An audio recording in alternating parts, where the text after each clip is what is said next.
1 Peter chapter 1, we are in verses 13 and 19. Last week we covered all of 13, so we're going to get through 14 through 19 in a fairly rapid fashion. So let's look at the text together, and then we will begin examining its elements. But it reads as follows: Therefore, preparing your minds for action and being sober-minded, set your hope fully on the grace that will be brought to you at the revelation of Jesus Christ. As obedient children, do not be conformed to the passions of your former ignorance, but as he who called you is holy, you also be holy in all your conduct. Since it is written, you shall be holy, for I am holy. And if you call on him as Father who judges impartially according to each one's deeds, conduct yourselves with fear throughout the time of your exile, knowing that you were ransomed from the futile ways inherited from your forefathers, not with perishable things such as silver or gold, but with the precious blood of Christ, like that of a lamb without blemish or spot. Now, we start off, we note that Peter is continuing his instruction on living in view of the glorious salvation that he spoke to earlier in this chapter. So we've already looked at verse 13 with the therefore and the conduct that was expected and the first imperative given in the book so far. And so he's going to continue to develop that. And it's rooted just like how do we suffer well? How do we obey well? Both of them are in view of the finished work of the Son. And there's the implicit understanding that one who has been born again is reasonably identified as being an obedient child. This is, it's... If you took someone out of our culture and even some of our subculture and some of our language that we develop, even in the theological world, you wouldn't have to say lordship salvation. You could just say, what does the Lord expect of a redeemed child of God? It's to be obedient children. That's the natural disposition. Now, we've called it certain things because language is helpful. And when you love something, you appreciate the terminology and you develop the matter and you give time and attention to it. But you could just hand someone a copy of the Bible and say, what does God expect of a redeemed child? And if they look at Peter, they'd say, wow, there's going to be suffering. There's an anticipation of future glory. And between redemption and future glory is suffering. And in that time of sojourning, there's an expectation of obedience. That's the natural expectation. So if that's not the case, then you have some figuring to do. What would be? What would trump that which is the natural understanding of the text? And that's just a basic hermeneutical principle to embrace. Take the natural reading of the text. It says obedience. So Peter is continuing what we observed of Jesus in the Gospels. The call to discipleship is a call to obedience, to daily submission to the Lord and holy living. You saw that time and time again, that you don't want to follow Jesus unless you're going to lay your life down and commit yourself to a life of submission and obedience. So transformed life is an obedient life, and Peter is addressing believers accordingly. He expects that, he understands that, and that's how he's going to talk to them as obedient children, not to be conformed to their former acts of unbelief and rebellion. You have to look different, and you have to continue looking different, and that's a life of disciplined obedience. So, with that being said, in view of what we would term lordship, and in terms of what we would call as a natural expectation of obedience, if they're stumbling into sin, does that forfeit one's identification as obedient children that have been redeemed?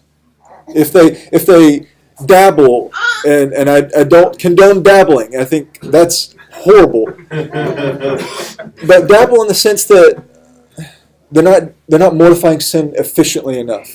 They want, and they know they shouldn't want, but they're not giving attention to that shouldn't part, they just want. And so they fall into temptation. Does that disqualify them or revoke their obedient child status or their redeemed status? No? No, it doesn't. Now, we've talked last week, and I think I talked about this last week. I talked maybe a lot, so sometimes I forget where I said things. But Romans 6, which we're in the text, we know that you by nature were designed to be enslaved to something. People want their autonomy. They want their freedom. We have freedom in the Lord, but it's because we are slaves to righteousness. It's one of the two paradigms, slaves to righteousness or slaves to sin. And so you can be a slave to righteousness and still struggle. I'm not going to dismiss that. But the Scriptures are quite clear by way of instruction and examples that the degrees of struggling and failure will be present. That's a reality. Even you look at the patience of our Lord with those who were His disciples. And Don't take cheap shots at them. He recognized they were people in progress. And he recognized that they would continue to be a people in progress. Peter, who I have a high regard for, Paul outright dresses him down as we read in Galatians, and that's embarrassing. And he recovers from it, right? He's a person in progress. He's a man in progress. We are people in progress, but patterns of struggle and failure do not identify the redeemed. When it's a pattern, that's a worry. That's a flag. Like, wait a second. If you're known as the guy that does this, or this, or this, and the this is sin, that's a problem, right? We have PM Sports, and Ron was talking yesterday at the halftime, and he mentioned that he hears some of the parents and whatnot expressing their views on his capacity to ref. And it was just a passing comment, but you don't want to be the guy that's known as like, boy, the refs get there and they're like, oh, his kid's playing. That's reputation, right? Well, you don't want reputation for offending the Lord of glory, right? That's not consistent with, as obedient children, do not be conformed to the passions of your former ignorance. That's reflection of your former ignorance. Rather, what identifies children who are obedient is a disposition of consistent obedience, repentance, and their struggles and in their failures. So, obedient children not being conformed to their former ignorance. And I'll just, he gets to forefathers later. I'll get to that because that's important in terms of who the audience is for some. So we have three things here. We have a prohibition, a contrast to the prohibition, and a rationale for the contrast. What is a prohibition? I asked Noah and Silas last night. Can you do better? What is a prohibition? Something that's forbidden. Okay, so we understand. The scriptures have prohibited something, right? They've said you can't do this. But as he who called you is holy, you also be holy in all your conduct, since it is written, shall be holy, for I am holy. So that's the contrast to it. So the prohibition was, as obedient children, do not be conformed to the passions of your former ignorance. You can't say, well, that's just who I am. That's like, we don't just let murderers walk around. That's just who I am. That's how God made me. Well, that's really unfortunate that you love your disposition of sin so much that you're just going to claim it as identity. So we have the prohibition: do not be conformed to the former passions, to the passions of your former ignorance. Then we have the contrast to it. The contrast is to do what? To be what? To be holy. You hear that high calling to be holy. So don't do this. By contrast, do this. And what's the rationale, the reason for this contrast? So don't do this. Be holy. Why be holy? Yeah, the Lord who redemptively called you is holy. The Lord who rescued, transformed you, take you from the kingdom of darkness to the kingdom of light, He is holy. Therefore, that's the rationale. It's not moralism. It's not corrective behavior. It's not because it makes you more attractive to be around as just a human being. It's because our Redeemer is holy. Therefore, the charge and expectation is that you also must be holy. So Peter's speaking of the calling and redemption here. He's not just saying, God, some generic mystical calling. It's your calling and redemption, being born again. Therefore, this speaks to the nature and aim of our redemption. Redeemed by a holy God. So what's the nature and, again, the aim of our redemption? Redeemed by a holy God to be a holy people. A people set apart. It's a holy people that please Him and bring glory to His great name.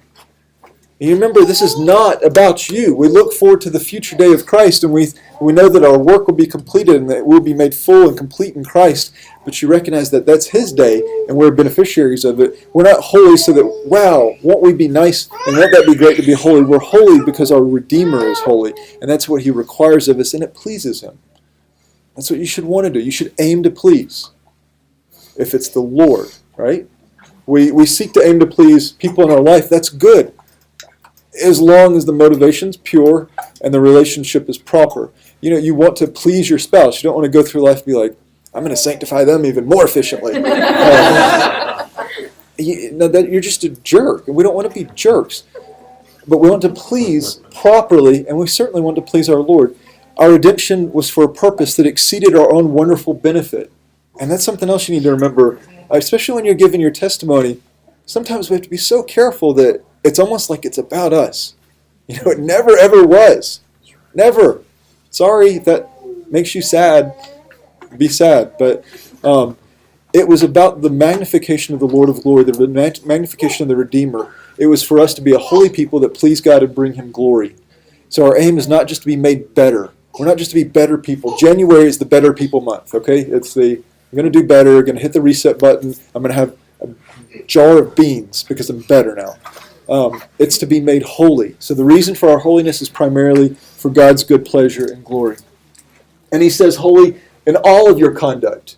And I know this might look silly. It's like, is that a spider? Is it a mind map? What is it? No, it's to promote thinking here. Because is there a distinction between the sacred and secular for the church? Is this this is my church jacket, so I'll put this on, and it's a call to holiness when I wear it. I shouldn't say certain things, think certain things, treat people certain ways, or do certain things. Is that it? No. And so what area does all of your conduct not cover? And so I just visually brainstormed for you here. You have church, community, recreation, and entertainment. That's a huge one. What are you watching? And why? If you took Jesus to the movie, would you be awkwardly embarrassed? I know that sounds silly, and it almost could be like another fabric bracelet. But do think about that. You are called to be a holy people. What are your goals and aims and ambitions? Are they holy? What is your home life like? Is it holy? Your family, your public life, your private life, your work life, your stewardship. Is it a life of distinction being set apart to God for His good pleasure? Because that's what He's calling us to. Be holy in all of your conduct. In all of your conduct. Is there any loopholes? Don't go through life looking through loopholes, especially in obedience to the Lord. Now, where does Peter get this idea? Does he just be holy because I have a thought and I think God is holy? Or my mother told me God is holy, and so I'm going to pen that in this wonderful letter. Or I'm an apostle, so I can say this.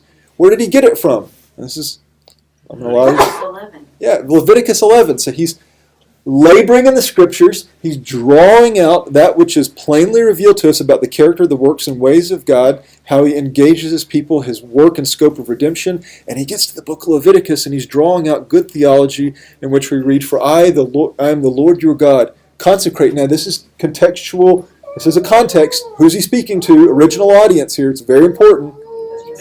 Israelites, right? So this is the covenant Old Testament nation, Israel. "For I am the Lord your God. Consecrate yourselves therefore and be holy, for I am holy.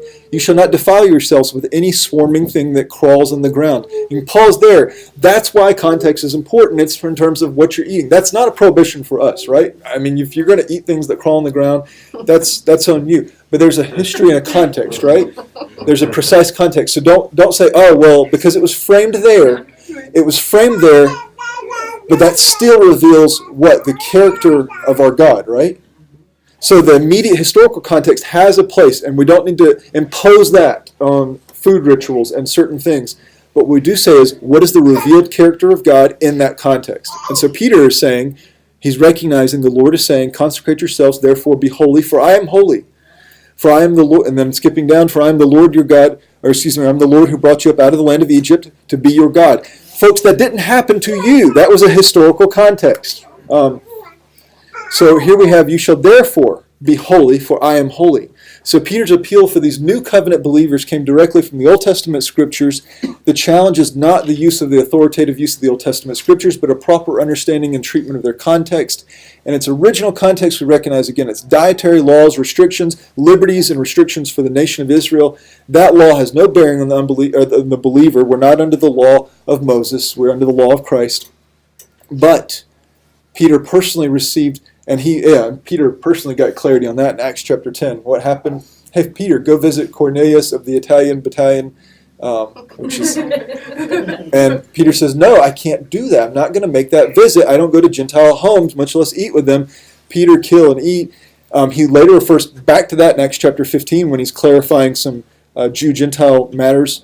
But we continue on. So we have a historical context. Peter recognizes that. If anybody recognized that, Peter did. But this demonstrates that in God's redemptive plan that some elements are fixed and some are progressive and dynamic from one season, time, epic, or whatnot to the next as God's redemptive plan continues to unfold. This also highlights the plain distinctions between Israel and the church. We're not under these stipulations and whatnot. But what we do have is the same God, the same character revealed, the same exhortations and expectations in view of that principle that was drawn out. So we see Peter's usage Peter's use of a passage that is speaking to an element of the Mosaic law, Leviticus 11, under which the church is not bound, demonstrates the enduring principle that the divine character stands. God is holy, and he consequently demands and requires for those who are identified as his people to be a holy people. That's the transferable principle, right? God is holy, always will be. That character is fixed. The dietary law has been lifted. But anybody who is a redeemed people of God, which would include us, church, now how do we understand that? We'll wait till we get to 1 Peter chapter 2. It's going to be really interesting. But that identifies us as his people, and therefore, because we are his people, we are called to be holy, right? Does that make sense so far? Any exceptions? Nope. Okay. All right. Can eat bugs now. So yeah, No, that's there's one crawling on the floor. There's like a ladybug. so, Yeah. It's a swarming thing. so here in the New Covenant church context, it's applied to the whole of one's conduct as life expressed in obedience to Christ. I'm going to have to be very quick here. Peter talks about somewhat consistently the expectation of good, proper conduct. It's a consistent theme that he brings up. So I've highlighted 1 Peter 1:18, 2:12, 3:1-2, 3:16. Ransom from your futile, be holy in all your conduct. Ransom for your futile ways. That's conduct, ways of acting. Conduct among the Gentiles honorable, good deeds, respectful and pure conduct, good behavior. You see, it's a plain and consistent theme. It's not something that we're developing so that we can restrict people, confuse them on the gospel. It's just a matter of, if you say that you're in Christ, this is what's naturally expected.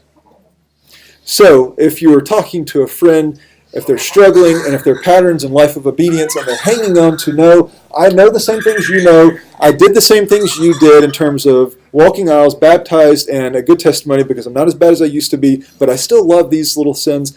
This is where you say, out of love, there's a worry, there's a concern, because we have a mutual God, and he's holy. And because our God's holy, he expects holiness of us, and if you don't desire holiness, I'm fearful for you. And if you call on him as Father who judges impartially according to each one's deeds, conduct yourselves with fear throughout the time of your exile. Just highlight that first part. Peter was stating that because you do call on him as Father who judges impartially, you are to live accordingly. This is not a, well, boy, they have a cute smile, we're going to give an exception. Now, he judges impartially and perfectly and righteously.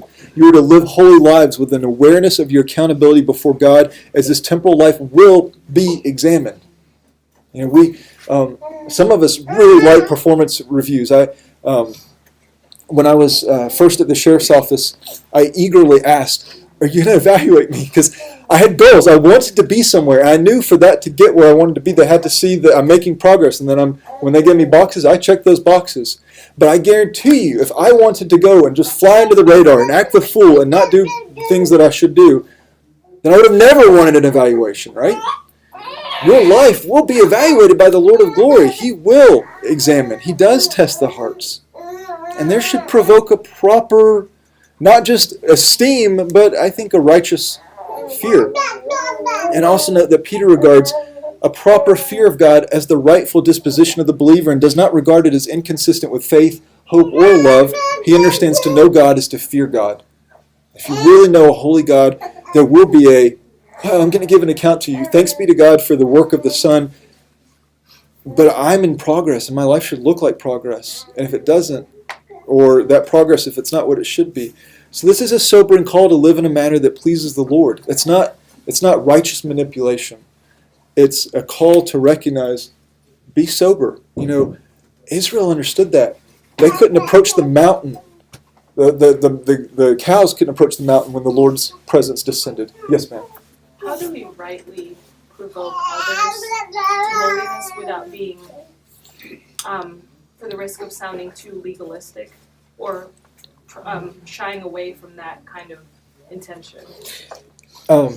I think as long as we tether ourselves very, very, very tightly to the Scriptures and not something that can be challenged with time, culture, or circumstance. So the principle could be the same. So there's certain things in our culture that if you go to Europe or South America or other places, they'd say, why is that a big deal to you? But it's a really big deal to us. There's certain things in this time in history that just mark us. If we say that, if we confront someone on their sin in those areas, we need to be careful that we're addressing the heart of the matter and not the fruit of it, in the sense of something that's not enduring. Do I? Well, I'm trying to be mildly elusive, because I know I'll potentially provoke offense unnecessarily. Okay, well, here we have alcohol. So when Jesus says you don't put new wine into old wineskins, why? Because they'll burst. Why do they burst? Fermentation. Okay, they ferment, they expand, they'll burst. The New Testament authors were aware of what alcohol is. They were aware of fermentation, and they were aware that it's not just watered down mystical grape juice. The first miracle that Jesus performs is the wedding in Cana, and when you yeah, and it's basically after they've had you don't give them the cheap junk, you give them the best stuff, and then when they're kind of merry of heart, you can give them the Kroger brand. But yeah, not that you're speaking from experience. But that's really, really hard, and I'm especially mindful that there's a high sensitivity one, because there's been horrible, horrible things that have been associated with alcohol in our culture and history. You look at before the Prohibition, why there was Prohibition, the fact we had a Prohibition, and then that carries over to who goes to bars, who acts the fool. It's a terrible world in a lot of ways. I am a teetotaler, but I'm not a teetotaler out of conviction from the Scriptures. I'm a teetotaler because I've seen and know, and I just want nothing to do with that. Never experienced, thanks be to God on that, because anyway, I'm just grateful I didn't fool with that.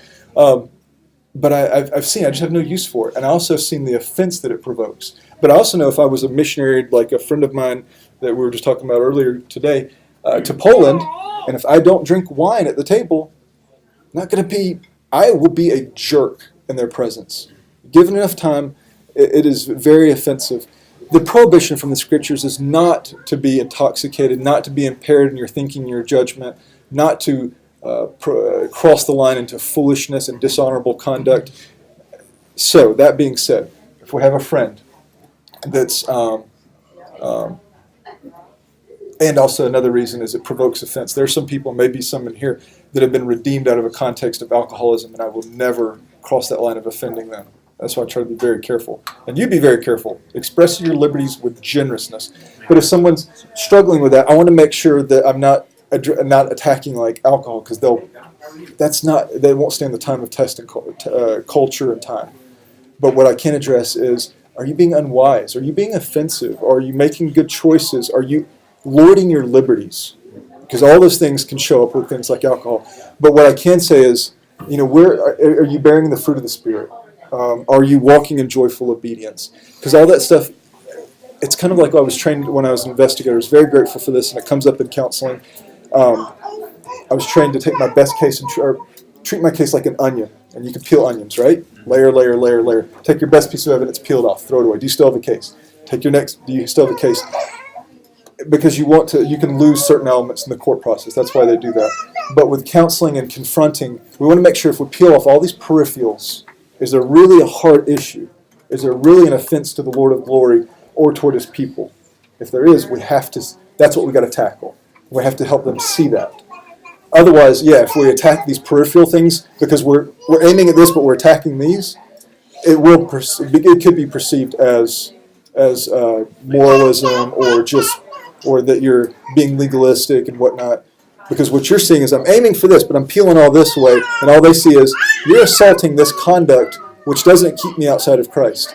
But that's not our worry. We're worried about what's at the center of it. Did I completely? You did. Okay. And on that note, now that I'll say this just by way of conclusion. I apologize that I took too long on certain things at the beginning to promote culture and pray, other things. I want y'all to love one another, pray for one another, walk together well. So I do think there's a merit to that. But let's just look at this last part. Why what should be the motivation for your conduct? What should be the motivation for your obedience, your pursuit of holiness, your faithfulness? He talks about knowing that you're a ransom from the futile ways inherited from your forefathers. So all the way back to Adam and since then, not with the perishable things such as silver or gold, but with the precious blood of Christ, like that of a lamb without blemish or spot. You have to say, if I give one of the babies here a Playmobil telephone, and they chew on it, and they slobber it, and they throw it down, and they do whatever they do to things, it's not a big deal. But if I go and I have a brand new phone contract, and I get a new smartphone, and it doesn't have any case, and I have no insurance on it, and I hand it to them, and they're gumming it, and saliva is like pushing into the crevices of the ports, they drop it, and the screen breaks. I'm going to be a little bit more grieved because there's a higher value, right? It cost more to get that. The other, so what? It's replaceable. It was junk. It's a toy. And so you have to look at your redemption came at this cost. Not with perishable things such as silver or gold, but with the precious blood of Christ, like that of a lamb without blemish or spot. So therefore, in view of the high cost and value of our redemption, your conduct should reflect the high cost. Make sense? So we don't just treat it as though, well, it wasn't a big deal what he did. And so therefore, my actions will look like it wasn't a big deal. It was magnificently beyond big deal. It was glorious and almost unbelievable if it wasn't true. But it is.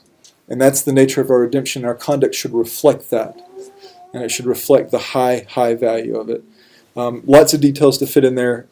Study guide provides details. I hope I didn't confuse or cause anybody to stumble about alcohol. I would encourage you to be teetotalers. It's cool. If you're not, then that's you genuinely don't rattle me, and it doesn't. I'm fine. But just don't get drunk. Don't hurt and wound the conscience of another. And I think part of our cultural context with that, by the way, is DUIs. I think that's a huge part of it. But I don't know that everybody that's DUI is necessarily scripturally, by definition, drunk.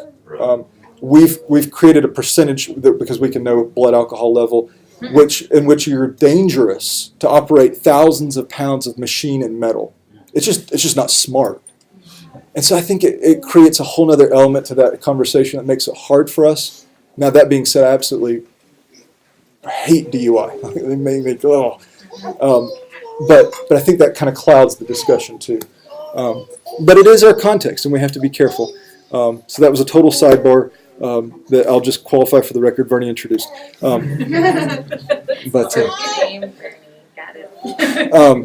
Well, let's give our attention back to prayer.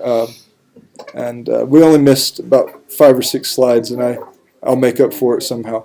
Next week, corporate Sunday school. Anthony Mathenia from Christ Church in Virginia. There, he'll be a genuine treat. He's a good man, and I'm looking forward to that.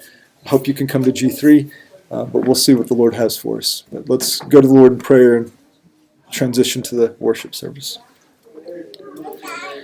Lord, we do thank you, and we recognize that you have called us to obedience because our Redeemer is holy, and our redemption came at a magnificent, amazing, great cost, an incalculable, uncomparable cost.